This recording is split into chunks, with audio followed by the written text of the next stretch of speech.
Nous allons parler dans l'actualité du jour de cette situation, des retours des populations des Saké, également qui rencontrent plusieurs difficultés. Il y a cherté de la vie dans cette partie du territoire de Massissi. Également, les usagers de la route Goma, plutôt de la route Saké, Massissi et Saké Kichanga, éprouvent d'énormes difficultés. Une surtaxation à deux niveaux. Le premier niveau, les taxes du gouvernement et les taxes de rebelles du 23. Nous allons parler dans l'actualité du jour. Et puis, nous allons recevoir Jimmy Bakomera, qui est également journaliste de Kivu Morning Post. Jimmy, amujambo karibu.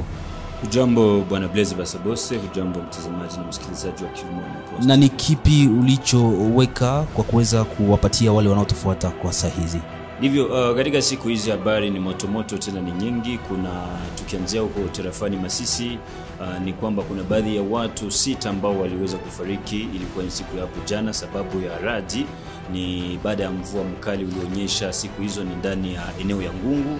Ngungu ni katika usultani wa Bahunde mtani Masisi. Na mbali na hiyo, Wambilikimu nao wanakuwa na malalamiko yao. Ni kipi kinaendelea? Yani hawa ambao tunaoita Wambuti nao wana malalamiko sana. Wanasema katika hizi siku za vita hawachukuliwe vizuri ndani ya kampi za mapokezi, yani huko Kanyaruchinya, kampi za Don Bosco na huko Bulengo. Wanavipitia vipindi vikubwa. Ça sera ça pour l'ossature de cette rubrique actualité du jour. Ça reste donc un moment d'échange entre journalistes de Kivu Morning Post et vous, chers internautes. Si vous êtes nouveau sur la chaîne, abonnez-vous et on se retrouve dans la deuxième partie.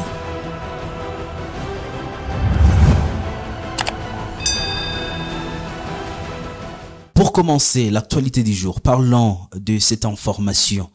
Il est dit, et il est annoncé par les acteurs de la société civile dans la cité des Saké qu'en retour, estimé à 80% des habitants ont déjà regagné cette cité et d'autres villages environnant la cité. Mais en fait, c'est que il y a une cherté de la vie. Il y a hausse du prix des denrées alimentaires, marquée par une surtaxation de commerçants des commerçants qui passent par la route Saké, Kichanga et Saké et Massissi. Il y a des faits qu'il faut relever dans cette émission actualité du jour. Sur la société civile, il y a des taxes payées sur cette route. Il y a d'abord la taxe normale pour le gouvernement qu'on paye au niveau des Saké. Et sur la route, en quittant vers Saké, en allant vers Kichanga, il y a une autre taxe estimée à $40 pour des camions et $10 pour des motos. Ça dépend de la course. Ça veut dire si un motard est avec son client, il paye $5.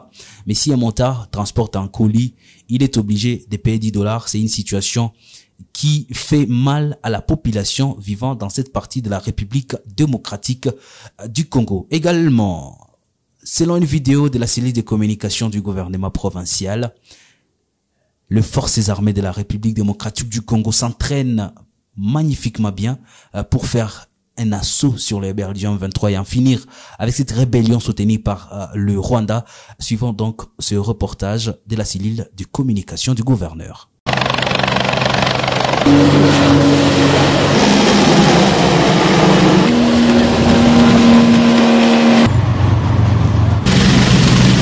Les forces armées de la République démocratique du Congo répondent à un besoin pressant de protection des civils. Avec sa nouvelle dotation en embarcation flottante et d'un petit porteur, ce 21 mars 2022, elles ont procédé à une manœuvre aéronavale tout en s'exerçant dans une simulation de libération d'otages par les Marines congolaises. Ce, à la satisfaction du gouverneur militaire, le lieutenant-général Constant Dimakomba, qui salue le professionnalisme de l'équipage 100% congolais. Là, je suis très fier que le commandant suprême ait pensé en nous et nous avons notre équipe. Et ça fait grandement plaisir. Et je vous dis que nous sommes au service de la nation, au service de notre population, plus précisément de la province du Nord Kivu en cette période d'état de siège. Je vous souhaite un bon travail et nous sommes ensemble. Une véritable démonstration de force qui cadre avec la montée en puissance des FARDC, explique mieux le colonel Njike Kaiko Guillaume, porte-parole de la 34e région militaire. Dans le cadre de la montée en puissance des forces armées de la République démocratique du Congo, que le gouvernement de la République, avec la volonté du commandant suprême des forces armées de la République démocratique du Congo, on a doté cet appareil à l'état de siège, n'est-ce pas, à la province du Nord Kivu. Et cet appareil va nous aider au déplacement non seulement des autorités, mais aussi lorsqu'il est question d'évacuer les militaires qui sont en profondeur. Cet appareil VIP, n'est-ce pas, doté par la volonté du gouvernement de la République et du commandant suprême à l'état de siège, va beaucoup nous aider. Voilà. Des mouvements sur les lacs Kivu en forme de V, des U, des S, circulaires, mais aussi une très belle symbiose sol, air, mer, de quoi démontrer l'engagement. Kivu Morning Post, c'est également pour un public qui parle Swahili. Aujourd'hui, nous allons recevoir Jimmy Bakomera. Jimmy, karibu na tuweze kuongea habari za huku na kule, na tutaanza Masisi. Ni habari ambazo zinazunguka kwenye mitandaoni, lakini pia ni ukweli ambako baadhi ya watu 6 waliweza kufariki sababu ya radi iliyopiga hapo jana. Ilikuwa ni ndani ya kijiji kidogo cha Ngungu. Ngungu ni ndani ya usultani wa Bahunde, ni mtani Masisi. Hawa watu, Bwana Blaise Basabose na mtazamaji, ni wajulishe kwamba walifariki wakati walipokuwa wakiendesha kazi zao za shamba. Yani walikuwa wakifanya ulimaji, na wale wote 6 ni wa familia moja. Kwa hiyo sasa shirika la raia la mahalia ambalo limetoa habari hiyo, limesema kwamba linasikitishwa na visa hivi ambavyo vimezidi kupatikana katika mtaa wa Masisi, na hasa zaidi katika eneo hiyo ya Ngungu. Mnajua Ngungu ni mojawapo mwa eneo ambazo ziliguswa na maafa maovu ya vita, na watu hapo wanaishi vibaya sana, wanapitia vipindi vigumu. Lakini pia Ngungu kuna baadhi ya wakimbizi wengi. Sasa hizi jamaa au watu 6 waliweza kupigwa na radi, lakini nijulishe mtazamaji kwamba miongoni mwa wale watu 6, 3 walifariki pale pale, lakini pia wengine 3 ndo walibahatika kuelekezwa kwenye kituo cha afya cha maeneo ambako kunaitwa Kasake, ni takriban kilomita 2 na ukitoka ndani ya Ngungu Center. Sasa wale wanafuata matibabu kwenye kituo cha afya, lakini pia wale wengine 3 waliweza kufariki. Kwa hiyo mwakilishi waliwali wa mahalia pale anahisi kwamba kuna baadhi ya shida zinazoonekana katika maeneo pale. Utuambie. Yani hizo shida ni kwenye vituo vya afya ambavyo havijabado kuwa na uwezo wa kupokea wagonjwa wengi. Kwani ukitizama ma circonstances, niseme katika lugha la Kifaransa, ambao wale watu walifariki ndani, ilikuwa ikitokana tu na kukosa yani hiyo ambayo tunaita kujia pereji mbalimbali, yani kupata msaada wa haraka, ndo wale watu wakafariki. Lakini na wale wengine, kulingana na habari za huyu ambaye ni mwakilishi waliwali, anasema kwamba na wale ambao wanapatikana sasa katika kituo hicho cha afya, hali yao ya kiafya inashakiwa sana. Na tuseme kama kutibu watu waliopata maafa ya radi haiko kwepesi. Haiko kwepesi na inalomba gharama nyingi. Na ndio maana naye anasisitiza viongozi viweze kuweka vyombo vya kisasa katika kituo hicho cha afya na baadhi ya vituo vingine vya mkoa wa Mfunyishanga na usultani wa Bahunde kwa ujumla, ili waweze kuweka mikakati mbalimbali ambazo zitakuwa zikisaidia watu kwa kuwagharamia kimatunzo. Na tuendelee na taarifa hii habari, na tuweze kusema kama maafa mabaya ya vita yaendelea kusikika hapa na kule. Ni kwamba wambilikimu wanaendelea kuishi maisha duni. Ni hali gani ulioona? Ni wambilikimu ambao kwa muda mwingine katika lugha yetu tu wanawaita wambuti, ambao wanavipitia vipindi vigumu. Wanasema eti wanakuwa wahanga wa visa vya ubaguzi, yani katika kempi za mapokezi walipokimbilia, huko ni Kanyaruchinya, ni Bulengo, hata na Dombosko. Hawa wambilikimu wanasema eti maisha imekuwa magumu. Yani kuna wamoja ambao wanasema wakati msaada inakuja, inatoka kwenye shirika za kiutu, kuna kabila, yani makomunote ambazo zinajikabidhi huo msaada, lakini wale wambilikimu hao hawatabahatika msaada huo. Kwa hiyo wenda kuna wamoja ambao tuliwahi kuongea nao, kuna mmoja ambao tuliwahi kuongea nao wakatuelezea shida ambazo wanazipitiza.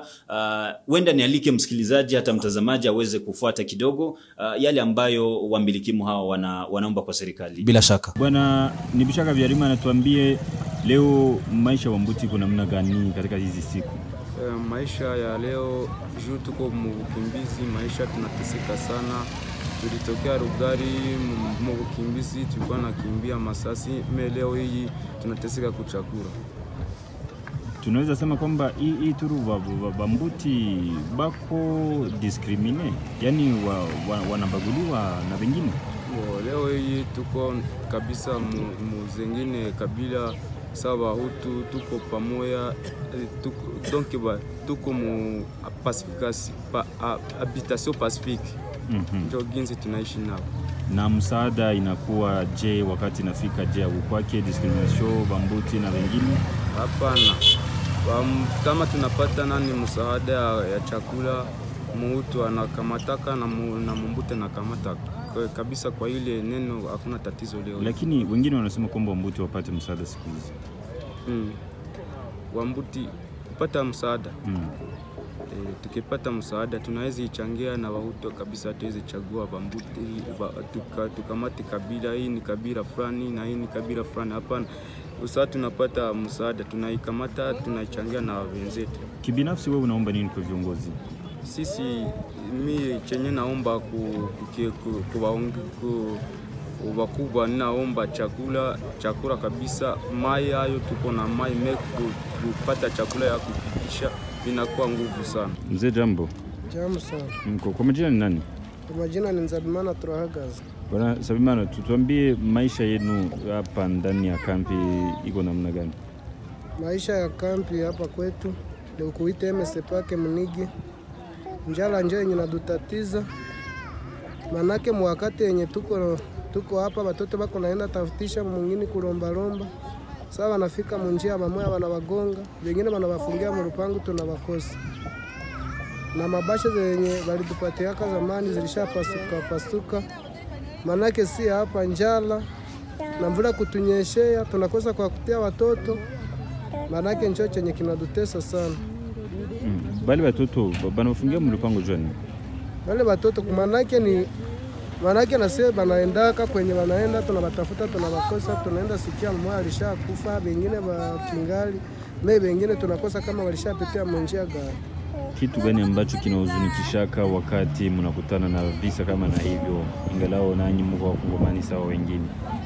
Manake kile kenye kinatuhuzunikishaka tunacha vitu kwetu, lakini njala inataka tuingia huko. Lakini kutuambia wakubwa kule mbele wanatusaidia omwe batusemeye turudie kwetu, ubje batuletee na chakula tukule. Mama jambo. Jamsa. Kwa majina ni nani? Kwa majina Beatrice Neragi. Mama Beatrice, tuambie hapa mkambi ninyi wengine mnaishi namna gani siku hizi za vita? Hapa mkambi njale na tatu.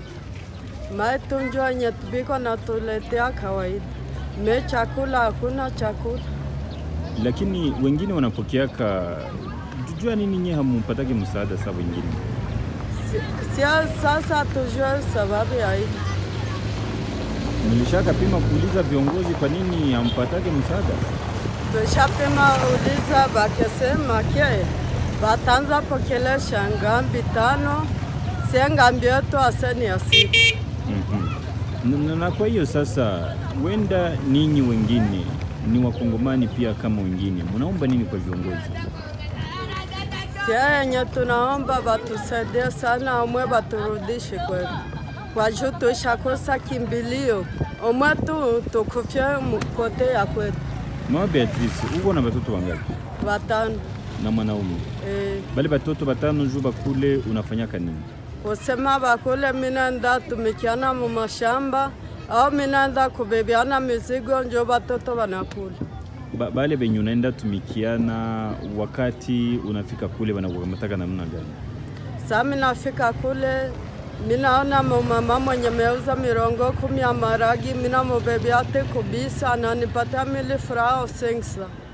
Na pete useme ukapata bakubebiana unaweza hiyo inachaka unapata chakula yenye itakulisha watoto usiku yote? Na kwa katoa kiloko na kesho 2000 francs 1500 mina rudi. Bora tu watoto wapata kishumba. Na wakati petetira ukupata chakula, ukupata bari ulienda tumikia, na wakati ya ukuwina binakuwa kana namna gani batoto mama? Nikurudia tunalala njala. Batoto habatakula. Na mwanaume yeye anatafutia wapi? Mwanaume leo yeye hana kazi. Ni kushinda tu mkiwanja. Mzee jambo? Jambo sana. Wewe kwa majina ni nani? Majina ni Sengiumva Baziraje Damascene. Ulikimbiaka unatoka wapi mzee Damascene? Nikimbiaka nani nikitokea nani mkupima Kisiga. Ndani ya teritwari ya Rutshuru? Ndani ya teritwari ya Rutshuru. Wewe ni Mbuti? Ndiyo. Wambuti mnaishi namna gani? Wambuti tunaishi mubaya, muhali ya mubaya sana.